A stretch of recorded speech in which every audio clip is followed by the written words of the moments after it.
A juíza chorona, a magistrada aposentada Cláudia Márcia de Carvalho Soares, que também preside aí a Associação Brasileira de Magistrados do Trabalho, causou indignação ao representar a entidade durante o julgamento dos chamados penduricalhos no STF. Eu deixei aí o áudio, tá? Integral assim, né? Boa parte do áudio, para depois as pessoas não falarem, olha, cortou trechos, tá? Então deixei o áudio um pouquinho mais extenso. Se você puder, se você tiver saco, ouça ele do começo ao fim.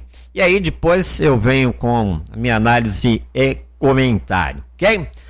Bom, sejam bem-vindos aqui ao canal. Eu sou Áureo Caselato, jornalista e comentarista político, e convido a você a se inscrever e também nos ajudar, deixando a sua curtida, o seu comentário e, se possível, compartilhando os nossos vídeos em suas redes sociais. Se você contribuir conosco aqui, o YouTube entende a relevância do nosso trabalho e sugere os nossos vídeos a um número maior de pessoas. Eu vou falar no final do vídeo, mas já vou deixar aqui também, vai que de repente você não chega até o final, né? Tem que assistir o vídeo integral para deixar aí também o seu comentário, ok? Quero dizer o seguinte, nós estamos com shorts, né? Vídeos curtos aqui no canal, o Vozes da História, que traz aí curiosidades e momentos da nossa história aqui no Brasil e no mundo, personagens, fatos, enfim. Então, se você é curioso, se você gosta de aprender a cada dia mais, não deixe aí de visualizar os nossos shorts Vozes da História, neste canal mesmo, ok? É isso aí. Agora, vem aí a nossa vinheta e na sequência o áudio da juíza, se puder, ouça integralmente e depois vem a nossa análise e comentário de hoje. Solta a vinheta aí, Rafael. Rádio Condado Web.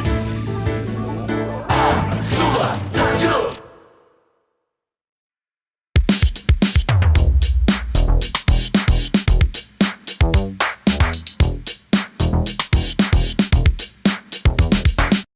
Acredito uma conotação extremamente negativa à expressão penduricalho. Não tem nenhum penduricalho porque não tem nada pendurado em lugar nenhum, linguisticamente falando. O que temos são pagamentos baseados em legislação estadual ou resolução do CNJ.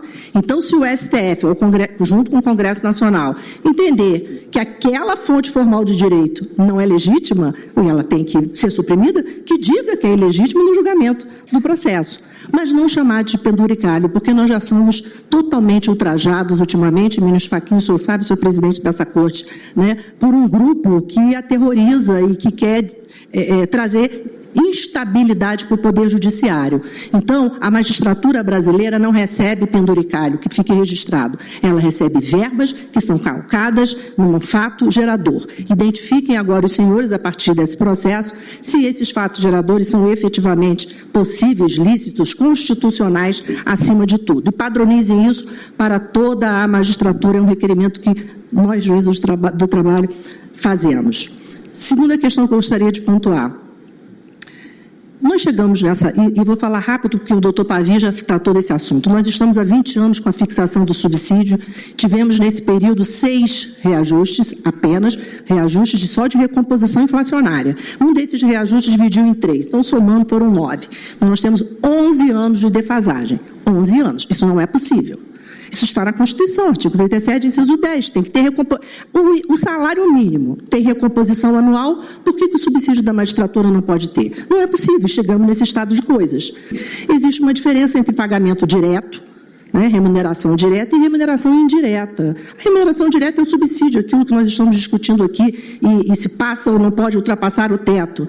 Mas existe uma coisa, ministro Dino, ministro Fachin, que se chama remuneração indireta, que é a estrutura de trabalho, e que a gente precisa falar sobre isso, né? Ou precisa falar sobre esse Kevin, né?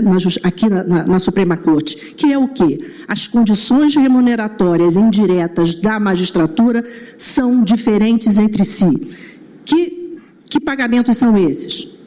Juiz de primeiro grau não tem carro, paga do seu próprio bolso o combustível, o carro financiado, enfim, não tem apartamento funcional, não tem plano de saúde, não tem refeitório, não tem água, não tem café, ministro Dino. No primeiro grau não tem.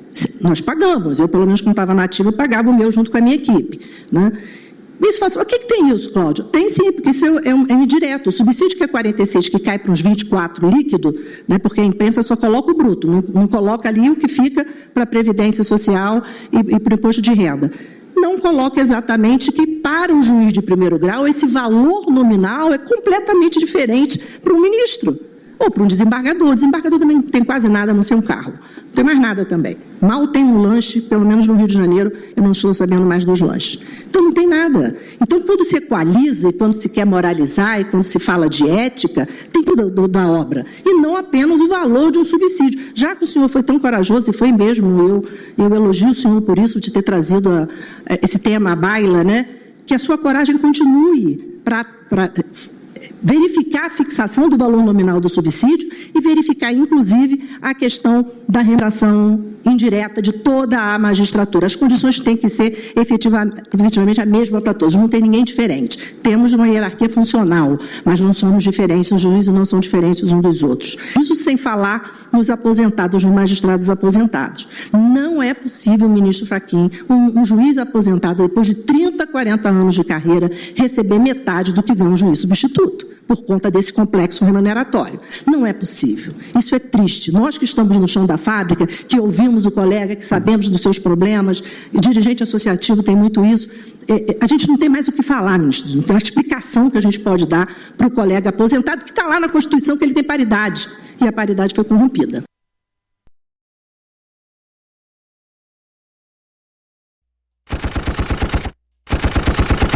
Análise e comentário de hoje. Bem, você ouviu aí o áudio da juíza, a juíza do trabalho aposentada, a senhora Cláudia Márcia de Carvalho Soares, que também é presidente da Associação Brasileira de Magistrados do Trabalho. Acredito que ela também deva ganhar aí da associação, né? E ela defendeu no Supremo Tribunal Federal o pagamento de verbas indenizatórias a magistrados, os chamados penduricalhos. É isso aí. Mas parece que a juíza e a senhora Cláudia chorou de barriga cheia, né? Segundo alguns veículos de comunicação, ela recebeu 709 mil em salários no ano de 2025 e cerca de 113.800 reais líquidos no mês de dezembro. Isso segundo dados da folha do Tribunal Regional do Trabalho da Primeira Região, ok? Vamos fazer então aqui um comparativo, né? Porque são cerca de 35 milhões, de 30 a 35 milhões de brasileiros que recebem um salário mínimo.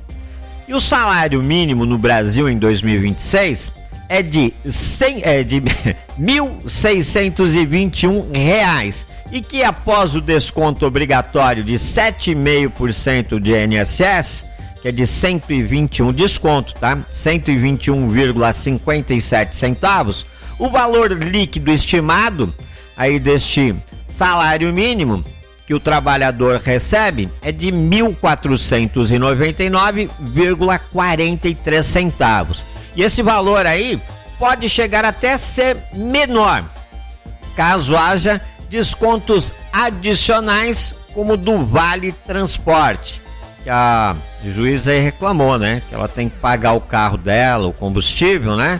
Então, o cara que ganha R$ 1.499,43 centavos ainda pode ter aí um seu desconto no Vale Transporte. Então, eu gostaria de dizer à juíza e a outros juízes, né, que o trabalhador comum, ele precisa pagar o seu transporte, aliás, um transporte ruim, né, que às vezes vai pendurado ou às vezes vai de pé, enfim.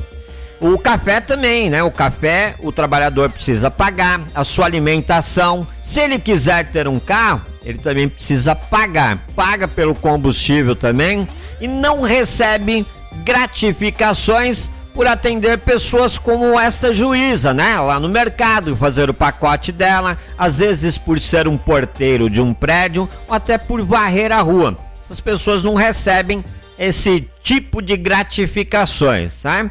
Será que a profissão de juiz deve ser a mais valorizada? Será que é a mais importante aí do que um médico, um professor?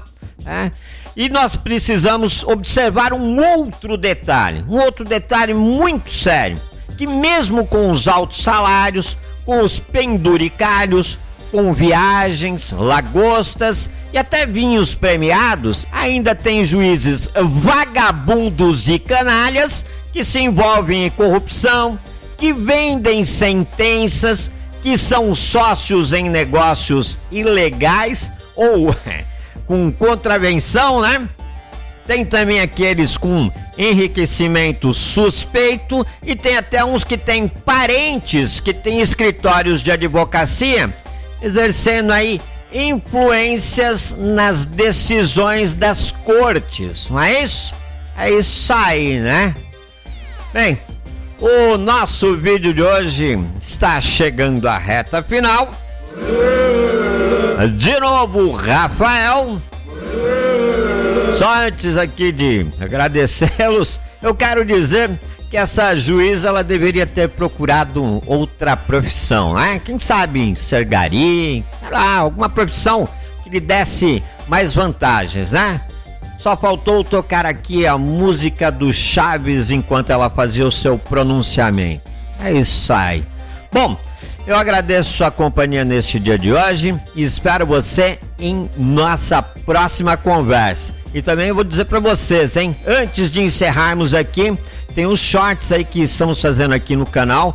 São shorts de curiosidades, é o Vozes da História. Se você é uma pessoa que gosta, hein, da história do Brasil, da história do mundo, de momentos, né, de personagens, vá lá e veja os shorts aí, Vozes da História aqui do canal. Isso aí, meu muito obrigado e até a próxima.